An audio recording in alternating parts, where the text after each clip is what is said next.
25 things I don't miss about living in the United States. Number 1, the constant urgency. Life always felt like it was about to start or fall apart, and there was never like, let's just slow down and enjoy the status quo.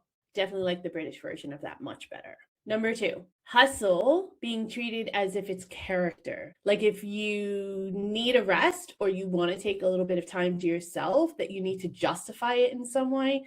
Definitely don't miss that about American culture. Number 3, productivity equals your self-worth. Basically, it's the whole concept of if you aren't busy, you're falling behind or being lazy. Don't miss that at all. Number 4, being on all the time. It's kind of camps onto the productivity thing, but basically the same thing as the rest. If you're silent or you're taking time for yourself, you're just breathing, feels kind of suspicious, and like someone should think twice about the position that you're in right now. Number 5 is monetizing hobbies, like having to have anything that you actually take joy in also bring you money somehow. Like you can't just do something just for the sake of doing something.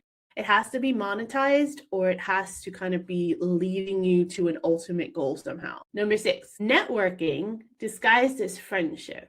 I think this is where a lot of British people think that fake friendliness kind of comes in, that American fakeness, is that every conversation feels like a pitch, or every conversation feels like they're trying to learn something about you that they can use as leverage later. Whereas here in the UK, it's a lot more about just having conversations. Now, don't get me wrong, there's a fakeness that underlies a lot of the conversations that happen here in the UK, but it's not a fakeness where you feel like you're constantly being probed, just a fakeness where you might be let down if you actually think that you might go for a coffee someday. Number 7, a fear of constantly falling behind. Even when things were fine, you're always waiting for the other shoe to drop. Because in America, it is a very unfortunate reality, but more often than not, you can't just have a good time. Something always comes, something negative always seems to happen, and you always feel like you have to catch up at the end of it. Number 8, your healthcare being tied to your employment. You know, this one had to be on the list,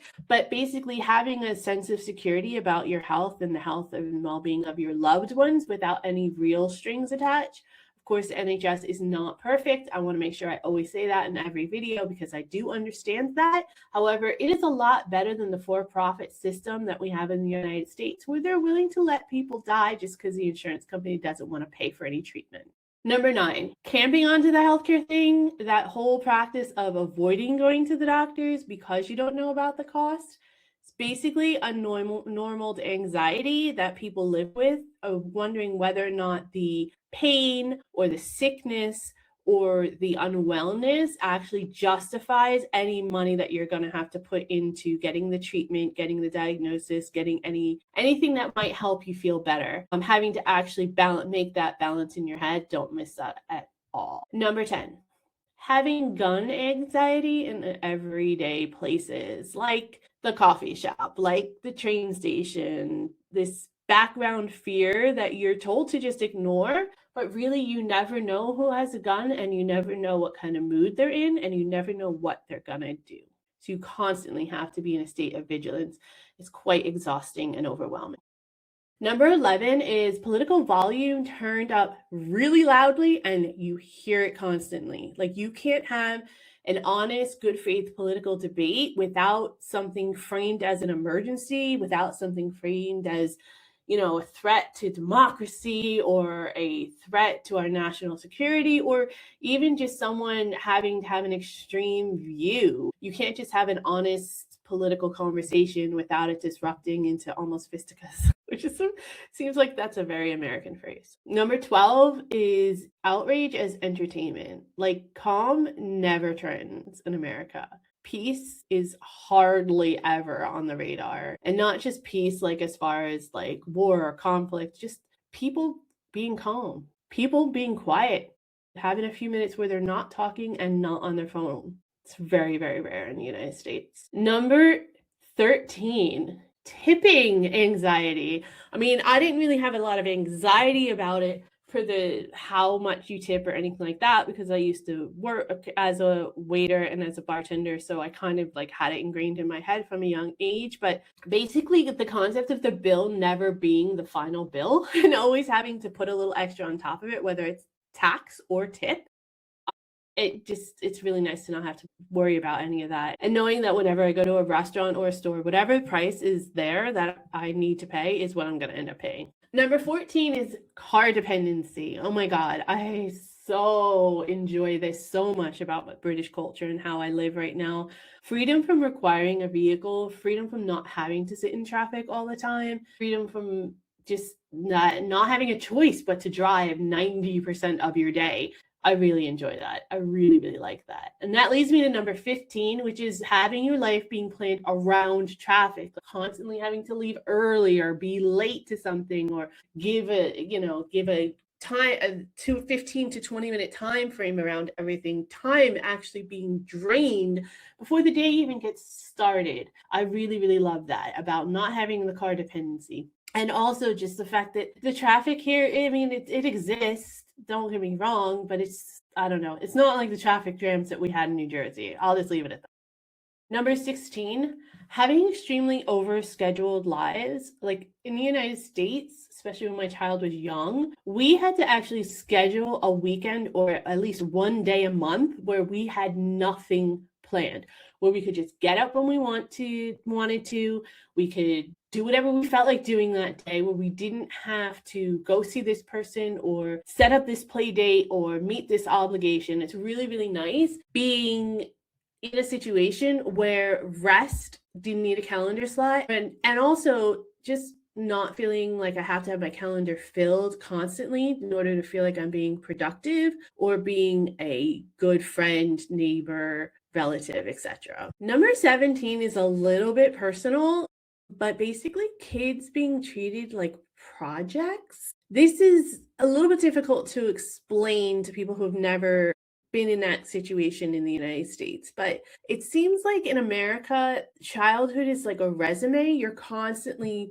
prepping for preschool, kindergarten, the right elementary school, picking the right classes and getting the right grades in middle school and high school so you can get into the right college, so you can have the career that you want for the rest of your life. It's so much pressure, and you're constantly, from the age of like 2 or 3 sometimes in some areas, thinking about what you're going to do in your 20s, and that just shouldn't happen. I like that you can have a little bit more of a childhood here. There's still obviously that prep that goes on, but it's not nearly as intense, and it's not nearly at such a young age as it is in the United States. And I do appreciate that very much as a parent. Number 18 is performative positivity. Like not being allowed to be tired or not being allowed to feel any real negative human emotion, like constantly having to be positive, optimistic, and on the ball. Like you can't ever just have a bad day. And if you do have a bad day, it's almost catastrophic and it's just ridiculous. We're all human at the end of the day. Come on. Number 19, loud confidence being rewarded more so than actual depth or any actual contribution. Like those two things are often overlooked in American culture, and I definitely don't miss that. Number 20 is consumption is your identity. There's a little bit of that here in the UK, but it's definitely not to the extreme that it is in the United States. Basically, you're buying your way into belonging, having the right clothes, having the right haircut, listening to the right music, watching the right person on the stream, watching the right stuff on television, buying and having vacations in the right spots. Like everything is about your identity and about what you can purchase or what you can participate in that usually costs money, because let's just face it, it's America. But all of that is basically tied to your identity. And I like that you have actual real personalities here in the UK and not something that somebody has decided that you don't even know and doesn't know you. Number 21 is the constant advertising. And I mean constant. For those of you who have never been to the United States, at least, again, I'm going to go from my perspective in the places that I have been in the US, and I grew up on the East Coast in the US. You have billboards, you have constant commercials, you have advertisements on the radio. It's everywhere. Imagine what it's like in London times 20, and then everywhere you go. I mean, I remember my partner telling me a story about the first time that he landed when he first moved to the United States. And he was driving down this road called Route 22. I don't know if anyone knows New Jersey will know that. It was very, very commercialized, and it's very built up highway. And he remember it was like nighttime, and he was like, I couldn't even tell that it was nighttime because there's so many lights, there's so many billboards, there's so many stores, there's so much activity happening that he felt like it was the middle of the day, and he couldn't stop looking around because he was constantly being stimulated because he wasn't used to being in that environment. But imagine growing up in that environment and never really being able to turn any of it off. It's like the subliminal messaging just happens 24/7. It can be a little bit overwhelming, even for someone who has lived it. And it just basically feels like you're never left alone. Number 22 is measuring your life based on your achievements. Moments only matter if they counted towards something. Like just having a moment for yourself or with a loved one or with your child, just for the sake of having the moment, doesn't really exist that much in America. And like I said, it's a constant hustle culture. You constantly have to be working towards something. So it's wasted time in a lot of people's eyes, which is very unfortunate. Number 23 is the fear of slowing down. As if you lose momentum or if you just recalibrate a little bit, you're losing out on something. You're missing an opportunity. As if you taking time to stop and assess is not needed in a productive adult society, which is just ridiculous. Number 24 is confusing motion with meaning. So like you're constantly going, that means, you're making progress. Even if you're not really making progress, I mean, you're probably just a hamster on a wheel. But because you feel exhausted at the end of the day and you feel like you've exerted and put in a lot into it, then, you must have some meaning. Like there must be a reason for it. Not always. Sometimes people just want you spinning on the hamster wheel. Here in the UK, that does happen as well, but it's definitely not nearly to the extent. And it's definitely not something that people settle for here in the UK. And finally, we have what all of you British people and those outside the United States are probably waiting for me to say, living very loudly and in everyone's face instead of living well. Basically, the idea that volume replaces peace and that is a good thing and a positive thing, and that the entire world should live that way. I mean, American exceptionalism, all right? Hey, everybody. What's going on?